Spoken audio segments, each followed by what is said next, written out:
मेरा नाम पूनम राणा है। मैं पीएम श्री राजकीय कन्या इंटर कॉलेज जौनापुर की प्रधानाचार्य हूँ।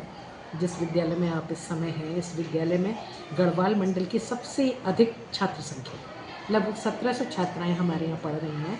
और मुझे गर्व के साथ कहना पड़ रहा है कि मेरा विद्यालय गढ़वाल मंडल का सर्वश्रेष्ठ विद्यालय। सर्वश्रेष्ठ, मैं पहले भी काफ़ी अच्छा विद्यालय चल रहा था, लेकिन लगभग विगत 5 वर्षों से, और मैं ये कहूँ जब से पीएम श्री के रूप में ये घोषित हुआ है, तब से यहाँ पर विभिन्न प्रकार की सुविधाएं हमें प्राप्त हो रही हैं।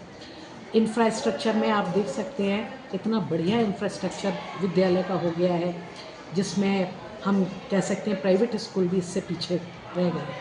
और छात्राओं को सुविधाएं भी वर्तमान सरकार ने भी और पीएम श्री के रूप में भी हमें सारी सुविधाएं प्राप्त हैं, जिसमें कक्षा 8 तक के लिए बच्चों को निःशुल्क शिक्षा है, उनको मिड डे मील मिलता है, उनके लिए गणवेश बिल्कुल फ्री है, जूते बैग सब उनके लिए फ्री रहता है। और तो और जब वो बच्चे 9th में आते हैं तो उनके लिए साइकिल की सुविधा है। इसी तरीके से 10th पास करने वाले बच्चों को टैबलेट मिलता है यहाँ पर। तो एक गरीब बच्चा जो कि सरकारी विद्यालय में ये सोच कर के आता था कि हम कहाँ से अपना अध्ययन पूरा करेंगे, तो अब हमारी सरकार ने और हमारे विभाग ने, दोनों ने मिलकर इतनी अच्छी सुविधाएं करी हैं कि हम ये कह सकते हैं कि हमारे विद्यालय किसी से कम नहीं है। थोड़ा अगर आप विस्तार से सुने तो ये है कि मेरे विद्यालय में 6 स्मार्ट क्लासेस और 3 ज्ञान हैं, यानी पूरी तरीके से विद्यालय डिजिटल हो चुका है और डिजिटल एजुकेशन यहाँ दी जा रही है। ये जिस रूम में हम बैठे हुए हैं वो हमारी डिजिटल लैब है। यहाँ पर 30 कंप्यूटर लगे हुए हैं और वाईफाई भी है यहाँ पर, और निर्बाध रूप से इलेक्ट्रिसिटी है यहाँ एक प्रशिक्षक भी है। और कक्षा 6 से लेकर 12 तक की छात्राएं, जो कंप्यूटर शिक्षा इतनी महंगी होती थी, वो अब मेरे विद्यालय में यहाँ पर दी जा रही है। और मेरे ही नहीं, मुझे लगता है अब वो ज़्यादातर विद्यालयों में, सरकारी विद्यालयों में जो कंप्यूटर शिक्षा है वो दी जा रही है। इसी तरीके से आगे भी अगर मैं और सुविधाओं की भी मैं बात कहूँ तो बच्चे जब यहाँ से पास आउट हो रहे हैं तो कन्या गौरा धन के रूप में उनको 51,000 की एफडी दी जा रही है। इसके अलावा भी छात्राओं को विभिन्न प्रकार की छात्रवृत्तियाँ हैं, अल्पसंख्यक छात्रवृत्ति भी उनको दी जा रही है, मेधावी बालिका छात्रवृत्ति दी जा रही है, मुख्यमंत्री छात्रवृत्ति के लिए परीक्षा हो रही है। और मुझे गर्व है कि पूरे हरिद्वार में सबसे ज़्यादा मेरे विद्यालय की बच्चों को मुख्यमंत्री छात्रवृत्ति भी मिल रही है।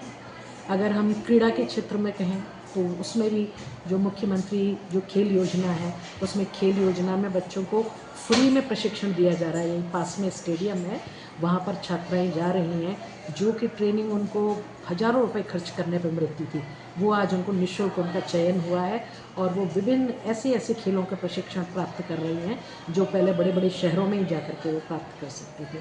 तो अब ये है आत्मरक्षा का क्षेत्र, आत्मरक्षा का हमें फंडिंग करी जाती है और छात्राएं आज पूरी तरीके से अपने आप को आत्मरक्षा में भी वो बना रही हैं। वो जो कहते हैं कि अब नारी बेचारी नहीं है, उस परिपाटी पर चल रही हैं। और जो बस एक बार बच्ची हमारे विद्यालय में आ गई, कक्षा 6 में उसका प्रवेश हो गया, तो उसके लिए इतनी सरकारी योजनाएं हैं कि अगर बच्चा पढ़ना चाहे तो वो उच्च शिक्षा पर बिना किसी परेशानी के जा सकता है।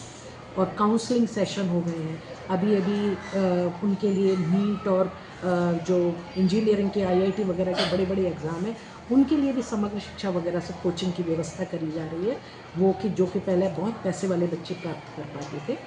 तो मैं तो बहुत आभारी हूँ और मैं ये कहती हूँ कि काश ये सरकारी शिक्षा में पहले इतनी अगर सुविधाएं होती तो आज हम हालांकि प्रधानाचार्य हैं, लेकिन हो सकता है हम भी और बड़े पद पर होते तो आज के हमारे बच्चों को सारी सुविधाएं यहाँ पर प्राप्त हैं। और मैं अपने विद्यालय की ओर से भी और पूरे अपने जो ये छोटे छोटे बच्चे नौनिहाल जिनका भविष्य यहाँ पर बन रहा है, उनकी ओर से भी बहुत आभारी हूँ कि हमें सरकार इतना कुछ प्रदान कर रही है। हेल्थ कैंप भी इनके लगते हैं। मैं बीच में बताना भूल गई आपके लिए कि प्रत्येक बच्चे को एनीमिया की कमी ज़्यादातर पाई जाती थी छात्राओं में, तो उसके निराकरण के लिए भी हाई इतने ऊंचे ऊंचे सेंटर पर बच्चे फ्री ऑफ कॉस्ट जा रहे हैं। इनको टैबलेट्स वगैरह भी दी जा रही हैं, वो भी फ्री दी जा रही हैं। बच्चों के लिए जो कार्यक्रम चलाया गया है, इनके मासिक चक्र जो होता है उसके लिए नैपकिन वगैरह, ये सब जगह जगह आप देखेंगे यहाँ पर मशीनें लगी हैं। विद्यालय में 6 मशीनें लगी हैं, उससे बच्चे जब चाहें तब सैनिटरी नैपकिन वगैरह निकाल करके यूज़ कर सकते हैं।